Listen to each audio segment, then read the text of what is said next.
Today we're glanding cables into a massive control panel. This is something you would typically see in phase 4 or phase 6 for apprentices in Ireland. It looks a lot more complicated than it is. Now, do I know what's going on here? Don't have a clue, but that's fine. There's a schematic that comes with this and it tells you where each cable needs to be connected into the terminals at the top of the screen there, as you can see. Now also up there you can see the blue contactor chint, and then to the right there it looked like 3 relays. I could be wrong, but it looks like 3 relays to me. Now what is a contactor and what is a relay? They're both just switches. Everything in electrics is switches. The sooner you get your mind around this, the sooner everything will just make sense to you. But anyway, relays are for high speed switching, and then contactors are just for heavy load switching. When we're glanding the cables in this thing, they need to be perfectly in line, and this is exactly where this cross laser comes into play.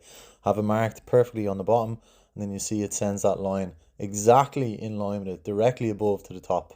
You just cannot go wrong doing it this way, and that is where that laser really comes into its own. So you can see me here marking out a template.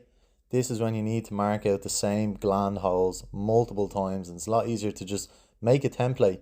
As you can see, I've marked it there, and then use that template to mark the holes, as you'll see in the next clip here. Now I'll be honest, I didn't drill a single hole today. There was 3 of us working, and it probably would have been better working in pairs. So I was staying ahead of the 2 lads, marking everything out. But I will say this template thing is a fantastic trick. We've often used it if we're drilling out multiple headers for fuse boards and we want the layout to be the exact same.